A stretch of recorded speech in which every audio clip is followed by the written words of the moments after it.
Aside from being very behind on videos, I'm also very behind on projects around the house.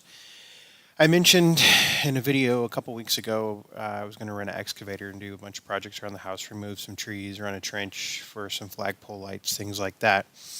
And here's the video of me running the E35 Bobcat excavator. I really liked it. I've rented these in the past prior to doing a lot of my videos on YouTube. I rented a couple of these. I would have preferred an E50, but the local place that rents these doesn't rent E50s, mostly because you can pull an E35 behind a half-ton pickup truck and you cannot pull an E50 behind a half-ton pickup truck. Now that I've successfully rented this one and I have a business relationship with them, he said that if they have an E50, he would be willing to, if I need one in the future, rent me one. So anyway, here I am. I'd only been using it for, I think this was my second hour on it. I had taken out a couple stumps from other trees. And here it is. I'm trying to remember how to use the thumb again. You see that sometimes the thumb will go in correct direction than it should go. Also, my movements are kind of jerky. That's about normal for this type of, when you do it once every 2 or 3 years. So I'd figure I would tell you about exactly what I'm doing. The previous owner of our place used a lot of Roundup around the trees, and in the process did severely damage or harm a number of the trees on the property. And so over the last, we've lived here almost a little over 2 years now, and we have taken out a number of trees. That, in this particular case, you see the power line for this tree. The tree was 90% dead, and it was leaning towards the power line, so you might as well go ahead and remove a problem before it becomes a big problem. Normally what I would do is I would actually just dig around it with a backhoe and push it over, but because 2/3 of the top of the tree was dead, I opted to saw the tree down and then dig out the stump. And so I'll let you watch this video for a little bit, and then I'll come back and keep talking.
All right, so now that you got to watch my bird's eye view of operating the excavator, now you can make fun. Feel free to make comments on my excavator operating capabilities. I am certainly not very good at it. I just kind of get out there and learn as I do.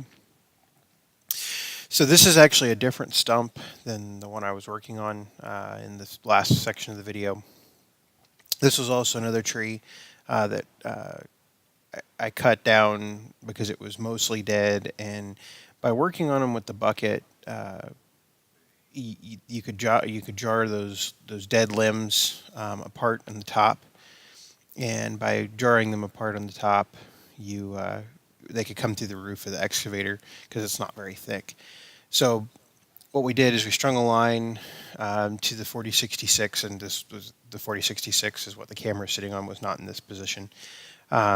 Strung it, use a 200-foot rope to pull the tree in a particular direction since it was already dead, and it worked really good. Now the next video, so probably in a couple days, there'll be another video of me taking out a tree. It'll be, I think it's the tree to the very right of the screen. Was not planning on taking that out, but it lost a big limb last year and actually split in two, and I'll put a picture in that video. But that tree was not dead, and so I felt comfortable digging around it with the excavator. So that's it for this video of removing the two stumps and stacking up the wood, and the next video will be taking out trees.